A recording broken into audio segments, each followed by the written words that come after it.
मैं बहुत हैरान था कि अगर मेरे पापा मर चुके थे फिर ये पैसे कौन देता था, क्योंकि अपने पापा को खुद मैंने अपने हाथों से अंतिम संस्कार किया था। फिर एक दिन मैं अपनी मम्मी के पीछा करते करते शमशान घाट चला गया और मैं वहाँ जाकर छुप गया। मुझे वहाँ छुपे हुए कुछ ही देर हुई थी। मेरा नाम राज है और मैं एक गरीब खानदान से ताल्लुक़ रखता हूँ। हम 3 बहन भाई हैं। मैं अपने घर में सबसे बड़ा था। मुझसे छोटी 2 बहनें थीं। हम एक मिडिल क्लास फैमिली में रहते थे, तो इसलिए हमें अपनी ख्वाहिशें और चाहतें हमेशा दबा कर रखनी पड़ती थी। मेरी मम्मी और पापा बहुत ही खूबसूरत हैं, इसलिए हम भी बहुत खूबसूरत बच्चे थे। ख़ास तौर पर मैं बिल्कुल अपनी माँ के जैसा था। मेरी मम्मी बताया करती थी, शादी के टाइम उनकी उम्र 16 साल और मेरे पापा की उम्र 25 साल थी। उनके परिवार में शायद जल्दी शादी कर देने का रिवाज था। मेरे पापा एक छोटा मोटा चाय का ठेला लगाया करते थे और हमारा गुजर बसर अच्छी तरह से हो जाता था। कभी कभी मेरा मन होता था मैं भी पापा के साथ चले जाया करता था। हमारे घर में सिर्फ हम घर वाले ही थे।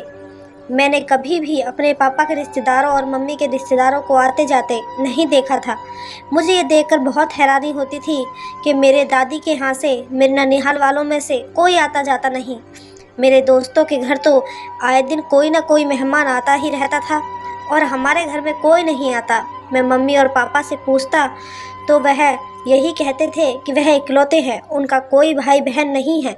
गर्मियों की छुट्टियों में मेरे सारे दोस्त अपनी नानी और अपनी बुआ के यहाँ जाते, लेकिन मैं इतना बदकिस्मत था कि मुझे अपने किसी भी रिश्तेदार का पता ही नहीं था, क्योंकि दादा दादी और नाना नानी मेरे पैदा होने से पहले ही मर चुके थे। ऐसा मुझे मेरे मम्मी पापा ने बताया था। मेरे पापा या मम्मी में से कोई दोस्त वगैरह भी नहीं थे जो किसी भी त्योहार पर कहीं आते जाते, या कोई हमारे घर आता या हम उनके घर चले जाते। हम सारा दिन घर पर ही बिताते थे। मेरी मम्मी और पापा घर से बाहर ज़्यादा निकलते भी नहीं थे और हमको स्कूल जब भी पापा ही छोड़ने जाते थे और हमसे कहते थे, अगर कोई तुम्हारे मम्मी पापा का नाम पूछे तो गलत बता देना, ठीक नाम कभी भी मत बताना। फिर मैं हाँ में सर हिला देता था। पता नहीं उन्हें ऐसा क्या डर था। मैं 5वीं क्लास में पढ़ रहा था। शाम का टाइम था। एक दिन पापा जल्दी जल्दी घर आए और मम्मी से कहने लगे, जल्दी से सामान पैक करो, हम यहाँ से जा रहे हैं, जल्दी से काम की चीज़ें ही रखो। हम सब घबरा गए और मम्मी पापा से पूछने लगी कि ऐसा क्या हो गया, हम कहाँ जा रहे हैं, सब ठीक तो है ना। लेकिन पापा ने मम्मी की किसी भी बात का जवाब नहीं दिया और मम्मी के साथ मिलकर सामान पैक करने लगे। मुझे समझ नहीं आ रहा था कि हम क्यों जा रहे हैं। अच्छा खासा घर है हमारा, मैं स्कूल जाता हूँ, मेरी पढ़ाई चल रही है, मेरे दोस्त हैं यहाँ। लेकिन पापा ने किसी भी बात का जवाब नहीं दिया और रातों रात हमें कहीं और लेकर चले गए, एक ऐसी जगह जहाँ हमें कोई नहीं जानता था। हम किसी को नहीं जानते थे, ना ही यहाँ पर कुछ कारोबार हो पा रहा था। मेरा तो वहाँ पर दम घुटता था। मैं पापा से पूछता था कि पापा हम यहाँ से वापस कब जाएंगे अपने घर, मेरा यहाँ पर मन नहीं लगता। लेकिन पापा ने साफ साफ कह दिया कि अब हम यहाँ से कहीं नहीं जाएंगे, हम यहीं रहेंगे। मुझे ये बात पसंद नहीं आई। यहाँ पापा ने मुझे और मेरी बहनों को प्राइवेट स्कूल की जगह सरकारी स्कूल में दाखिला करवा दिया। मुझे तो कुछ समझ में ही नहीं आ रहा था और पापा यहाँ कुछ नया काम ढूंढने लग गए थे। मुझे समझ नहीं आ रहा था कि अब अपना जमा जमाया काम छोड़कर आए हैं तो सब काम दोबारा से जोड़ने में वक्त तो लगना ही था। मुझे अपने दोस्तों की बहुत याद आ रही थी। मैं उनसे मिलना चाह रहा था, तो मैं कुछ थोड़े थोड़े पैसे जमा करके स्कूल जाने के बहाने बस में बैठकर अपने पुराने घर की तरफ रवाना हो गया। मैं वहां पहुंचा तो मेरे कुछ दोस्तों ने बताया कि जब तुम उस दिन यहां से गए थे, तुम्हारे जाने के बाद ही तुम्हारे पापा को कुछ लोग ढूंढने आए थे और तुम्हारे पापा का नाम बार बार ले रहे थे। मेरा दोस्त कहने लगा कि तुमको यहाँ नहीं आना चाहिए था, वह लोग बहुत खतरनाक हैं, तुम फ़ौरन ही यहाँ से वापस चले जाओ। मैं उनकी बातें सुनकर काफ़ी डर गया और उसी वक्त वहाँ से बस पकड़कर वापस आ गया। लेकिन मैंने ये बात मम्मी और पापा को नहीं बताई और किसी और को भी नहीं, वरना वह मुझे उल्टा ही डांटते कि मैं वहाँ क्यों गया था। मम्मी और पापा ना जाने क्यों डर रहे हुए थे, हमें घर से बाहर भी नहीं जाने देते थे। मम्मी पापा को भी बाहर जाना होता तो पापा अपना रूप बदल कर और मम्मी पर्दा कर कर जाती थी। मुझे तो समझ ही नहीं आता था कि वह किससे डर रहे हैं, किस बात का डर है। एक दिन मैंने मम्मी और पापा की बातें सुनी तो मम्मी से पापा कह रहे थे, मेरा कोई दुश्मन मेरे पीछे पड़ा हुआ है। पापा मम्मी को कह रहे थे, तुम सावधानी बरतना और बच्चों का घर से बाहर नहीं जाने देना, और तुम खुद ही बाहर मत निकलना। कई साल बीत गए लेकिन वह लोग अभी भी हमारे पीछे पड़े हुए हैं। मम्मी कहने लगी, हम तो घर में ही रहते हैं सारा दिन, घर से बाहर आप रहते हैं, आप अपना ध्यान रखा करें। वह बहुत खतरनाक लोग हैं। पता नहीं कौन लोग थे जिनकी वजह से हमें अपना शहर, घर, काम सब छोड़ना पड़ा। मैं भी इतना बड़ा नहीं हुआ था कि कोई भी बात मुझसे शेयर करते, लेकिन पर फिर भी समझ गया था कि कुछ ना कुछ तो परेशानी की बात है। एक दिन मैं मम्मी से कहने लगा कि मम्मी, आप और पापा बिना बात के डरते रहते हैं। आप पुलिस स्टेशन जाकर रिपोर्ट क्यों नहीं लिखाते? पुलिस इन लोगों को गिरफ्तार कर लेगी। ये बात सुनकर मेरी मम्मी का रंग एकदम से पीला पड़ गया और वह चौंक गई और वह कहने लगी कि आज तो तुमने ये बात बोल दी है, आज के बाद ये बात किसी से नहीं कहोगे। कोई नहीं है हमारे पीछे और हम किसी से नहीं डरते। तुम सिर्फ अपनी पढ़ाई पर ध्यान दो, इधर उधर की बातों पर ध्यान मत दो। मुझे मम्मी के इस रवैये ने बहुत हैरान किया था। मैंने मम्मी को कभी इतना परेशान नहीं देखा था जितना कि वह अब परेशान रहने लगी थी।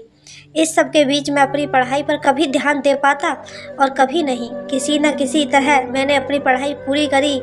12th के बाद मैं कॉलेज जाता, ऐसे हमारे हालात नहीं थे, इसलिए मैंने सुबह के टाइम एक पेट्रोल पंप पर नौकरी कर ली और आगे की पढ़ाई करने की सोचकर किताबें ले आया। लेकिन शायद किस्मत को कुछ और ही मंजूर था। मेरे पापा घर से बाहर जाते समय कुछ बहुत डरे हुए थे और बहुत अच्छे से ही भेष बदलकर घर से बाहर निकलते थे। फिर भी इसके बावजूद वह अपने दुश्मनों की नज़र में आ ही गए।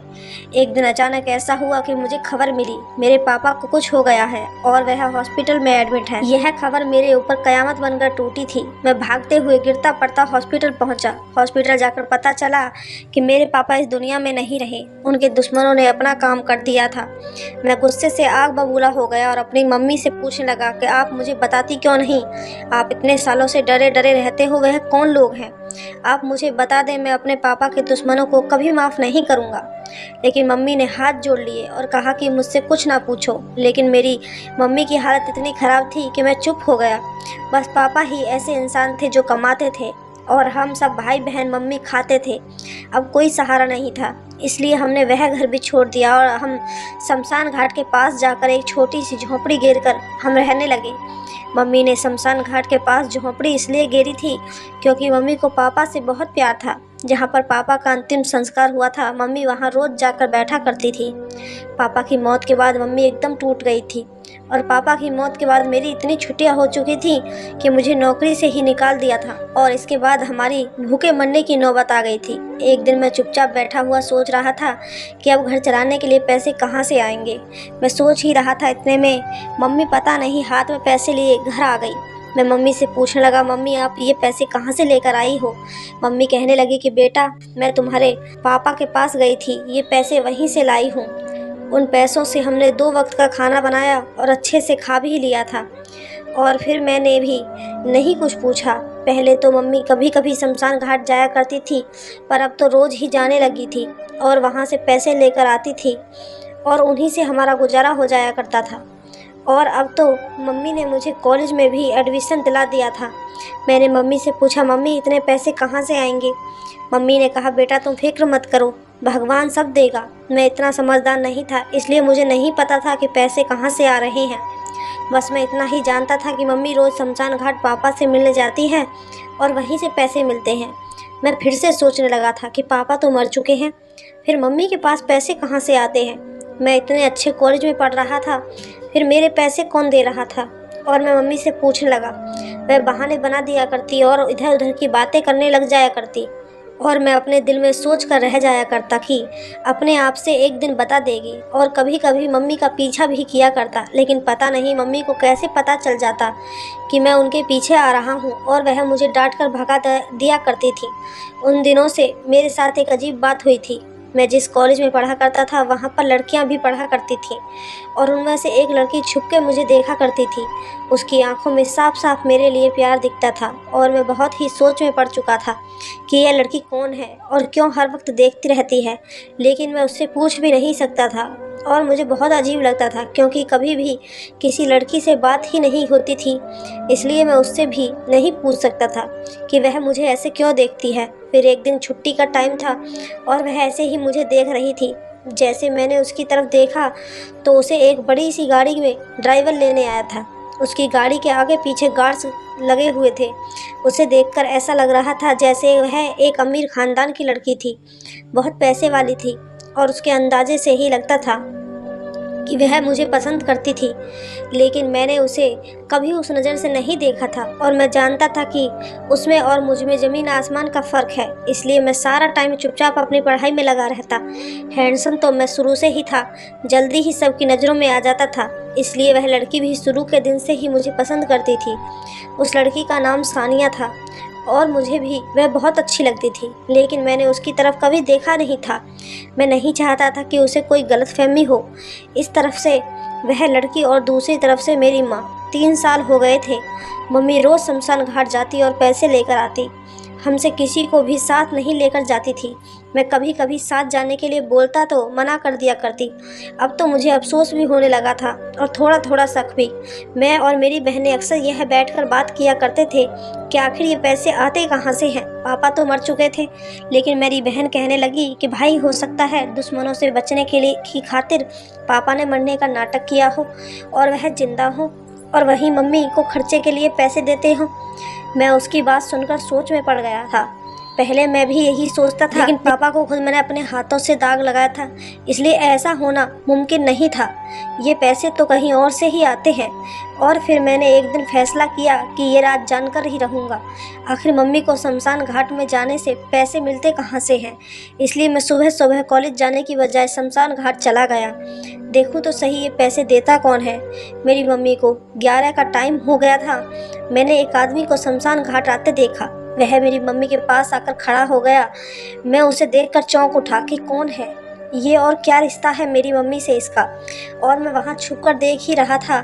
थोड़ी ही देर बाद मुझे मेरी माँ मेरी तरफ आती दिखाई दी। उन्होंने घूंघट किया हुआ था और बड़े ध्यान से इधर उधर देखती आ रही थी कि कोई मुझे देख तो नहीं रहा है और कोई कहीं मुझे पहचान न ले। और फिर मेरी माँ उस आदमी के पास दोबारा से जाकर खड़ी हो गई। फिर उस आदमी ने अपनी जेब से पैसे निकाले और मेरी माँ के हाथ पर रख दिए। फिर वह दोनों काफ़ी देर तक बातें करते रहे और फिर वहाँ से दोनों चले गए। मेरे लिए ये बहुत शर्म की बात थी कि मेरी माँ किसी गैर आदमी से मिलती है और उससे पैसे लेती है। फिर उसके बाद कई बार और मैंने अपनी माँ का पीछा किया और वह हर रोज़ उस आदमी से मिलती थी शमशान घाट में और उसी से पैसे लाती। और मेरा सोच सोच कर दिमाग ख़राब होता जा रहा था कि उस आदमी और मेरी माँ में बीच क्या रिश्ता है। एक दिन मैंने ना चाहते हुए भी अपनी माँ से पूछ ही लिया कि आपके और उस आदमी के बीच क्या चल रहा है। और इतना पूछते ही मेरी माँ ने मेरे मुंह पर थप्पड़ दे मारा और कहने लगी, तुम्हें शर्म नहीं आती तुम्हारी माँ से ऐसा सवाल पूछते हुए। वह आदमी और कोई नहीं, मेरा भाई है, वह भी मुझसे छोटा। उसका नाम सुरेश है। और मैं मम्मी की बात बड़े ध्यान से सुन रहा था। मम्मी तो कहती थी मैं इकलौती हूँ, मेरा कोई भाई बहन नहीं है। आज इतने सालों बाद मेरी मम्मी का कौन सा भाई निकल आया। मैंने यही सवाल अपनी मम्मी से किया तो मम्मी रोने लगी और अपनी कहानी बताने लगी। मैं एक अमीर घर से हूँ। मेरे 4 भाई हैं। मैं 4 भाइयों की इकलौती बहन हूँ। मेरे पापा एक बहुत ही अमीर और अच्छे इंसान हैं। वह एक जमींदार हैं और हमारी बहुत बड़ी हवेली है। और मेरे पापा गांव के सरपंच थे। मैं घर से सबसे छोटी होने के कारण सबकी बहुत लाडली थी और मेरा रिश्ता भी मेरे बड़े भाई ने अपने दोस्त के साथ पक्का किया था, जो हैसियत में हमसे भी 2 गुना बड़ा था। लेकिन मुझे भाई का दोस्त पसंद नहीं था, बल्कि मैं तुम्हारे पापा को पसंद करती थी। वे नौकर के बेटे थे, इसलिए मैं अपनी पसंद किसी को बता भी नहीं सकती थी और मुझ पर बहुत रोक टोक और पाबंदियाँ थीं।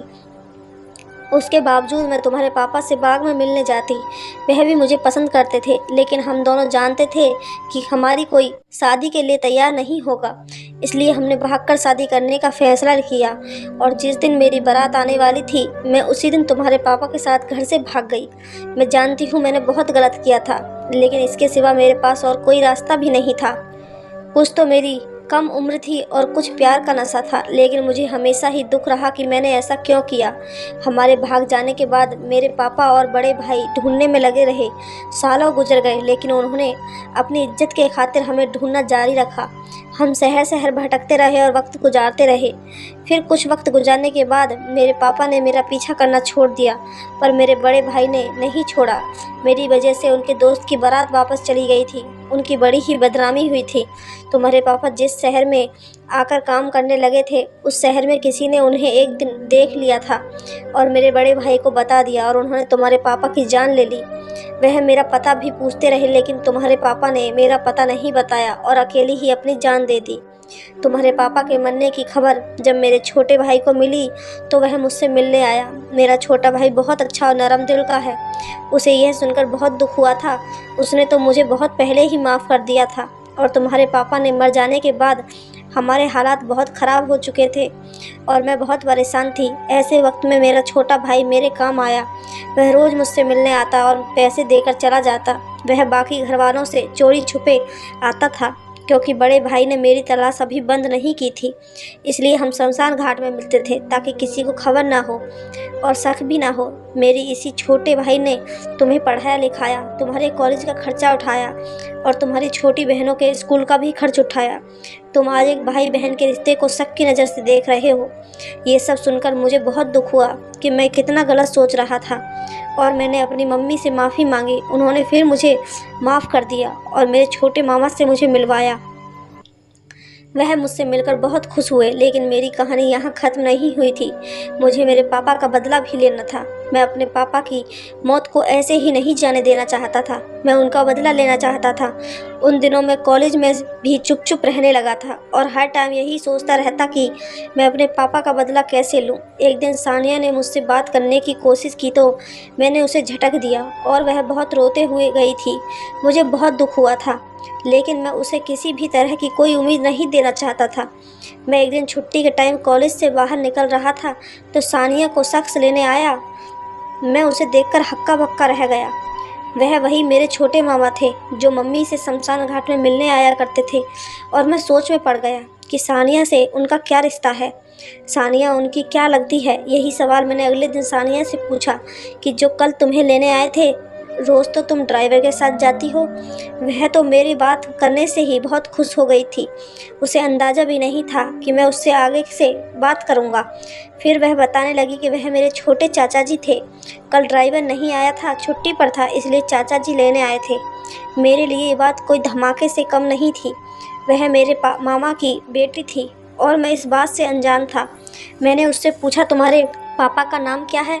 तो वह बताने लगी, मेरे पापा का नाम सोरन सिंह है और वह बहुत बड़े ज़मींदार हैं। मैं उसकी ये बात सुनकर सदमे में आ चुका था। वह मेरे पापा के कातिल की बेटी थी। पता नहीं क्यों ये सुनते ही मुझे उससे नफ़रत महसूस होने लगी और मैं जल्दी से बाहर निकल गया। मुझे उस पर बहुत गुस्सा आ रहा था। दिल चाह रहा था इसी वक्त इसके घर जाऊं और इसके बाप की जान ले लूं। मैंने सोच लिया था कि सोरन सिंह से ऐसा बदला लूँगा कि उसकी 7 पुश्तें भी याद रखेंगी। फिर मैंने धीरे धीरे सानिया से दोस्ती बढ़ाना शुरू कर दिया। वह तो पहले से ही मेरा इंतजार कर रही थी। फिर मैंने उसे थोड़ा थोड़ा अपने और पास लाना शुरू कर दिया। मैं चाहता था कि उसको मैं अपने इतने पास ले आऊं और फिर सोरन सिंह को इतनी बड़ी चोट दूं कि वह आखिरी सांस तक याद रखे।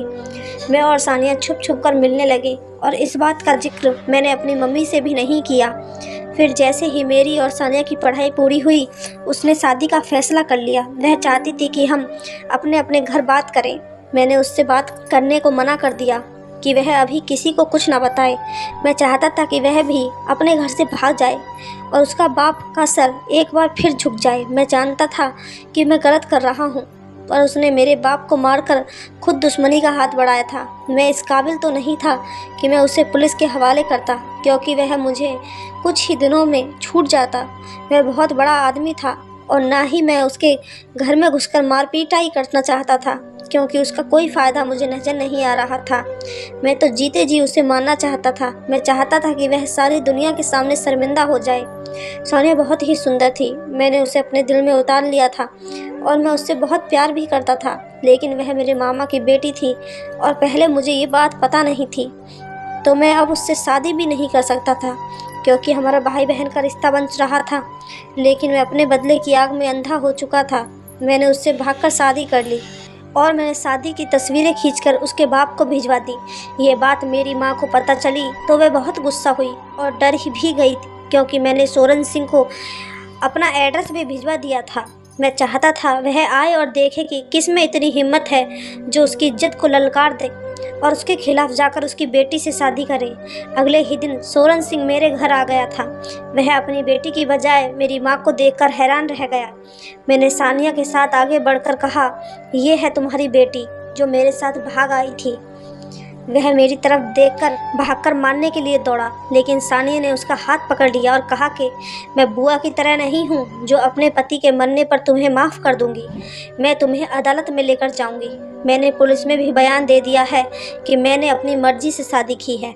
आप इसमें कुछ नहीं कर सकते। सोरन सिंह अपनी लाडली बेटी का यह रूप देखकर सदमे में से नीचे गिर पड़ा। उसे दिल का दौरा पड़ चुका था। उसके गार्ड्स उसे लेकर हॉस्पिटल के लिए दौड़ पड़े और सोनिया भी अपने बाप की हालत देखकर उनके पीछे दौड़ने लगी, लेकिन मैंने उसे रोक दिया। मैंने उससे कहा, अगर अपने बाप से रिश्ता रखोगी तो मुझसे रिश्ता तोड़ने होंगे। वह बेचारी मेरी मोहब्बत की खातिर रुक गई। सोरन सिंह अपनी बेटी के सदमे में बिल्कुल टूट चुका था और चारपाई में लग चुका था। मैं यही देखना चाहता था। भगवान ने उसे उसके किए की सजा दी थी। मैंने भी अपना बदला लेने के लिए नफरत की आग में जलकर गलत तरीका अपनाया था।